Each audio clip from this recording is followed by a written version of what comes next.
When you learned about GMOs and you started talking to people in your circles, did you feel isolated or ostracized?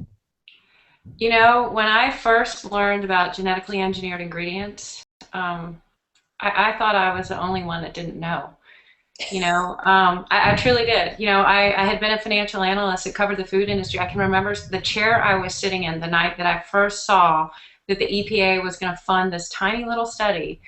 And the title of it was essentially, Do Genetically Engineered Foods Cause Allergies? And I'm thinking, what's a genetically engineered food? And if the EPA is funding this thing, and as I started to look into the data, I was like, wow, these foods have been around for 10 years. Maybe I was just buried in having these babies and, busy with, these early stages of motherhood. And, I must be the only one that doesn't know this. And I truly at that point thought that I was the one who was ignorant.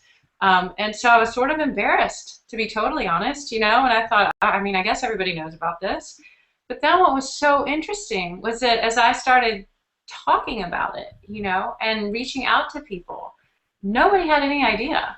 And that to me was just fascinating, and the more that I learned about the introduction of these foods into our food supply in the 1990s, how governments around the world had either banned or labeled them.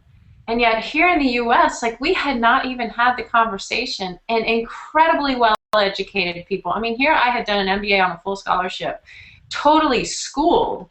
These incredibly well educated people had no idea that this new technology had been introduced into food production, that these ingredients had been into our food supply. And so, initially, I guess I was kind of embarrassed because I thought, I must be the only one that didn't know this. And then as I began to reach out, I realized quickly that other people didn't know it, and that there was a dismissiveness in that. And I think very, very early on, I realized that this was going to be an incredibly loaded issue, that there was a real sensitivity that would be required in talking about it, that when you're suggesting that something has been done to the food that we feed our families and that there's an ignorance around that, that is an incredibly hard piece of information to hear, and it's an incredibly hard piece of information to deliver.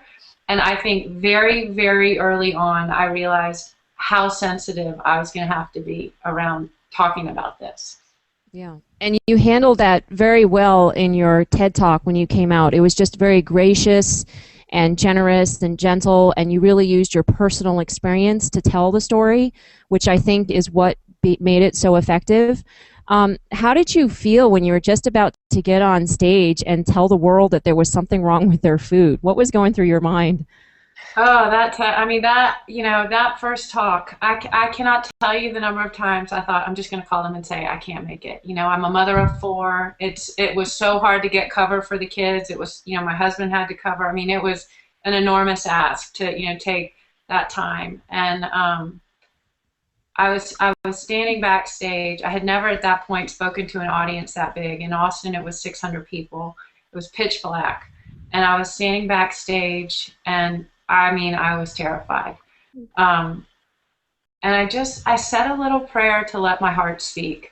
And, really, I think in so many of these cases, we tend to get in our own way, and really to just simply put my heart out there and say, I did not necessarily want to be doing this. And I have all of this, all these assumptions that were baked into it, this ignorance that I had cloaked myself in. There was so much heartache given what I had fed these kids. And so I just knew that if I could get out of my own way and let my heart speak, that it would communicate at a much better level. And I think, as I did it, I could not ever have anticipated the response to that talk that happened, and how it has inspired so many people around the country to step into this movement.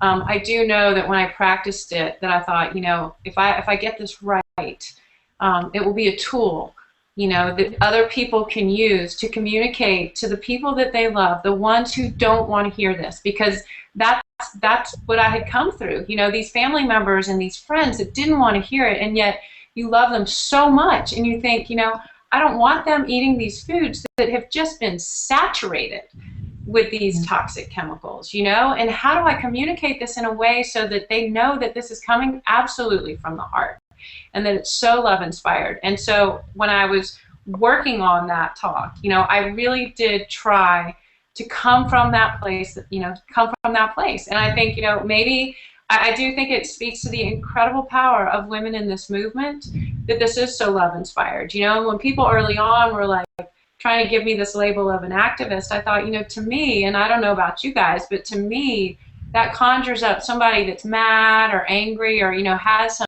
axe to grind. And I thought, you know, what do you call somebody that is coming at this totally from the heart, you know, that is just so love inspired to protect the health of their kids and to make sure that the same value is placed on the lives of our children that has already been placed on the lives of kids in 64 countries around the world, you know? And that double standard, to me, that was probably the most powerful trigger, I think, you know, in any of this dialogue, is to simply say, you know, I'm not asking for any more than parents in 64 countries around the world already have. And that is for these new ingredients that have been patented and trademarked and, you know, are now part of our food supply, just to let me know that those ingredients are in the food that I'm eating during my pregnancies and that I'm feeding my family.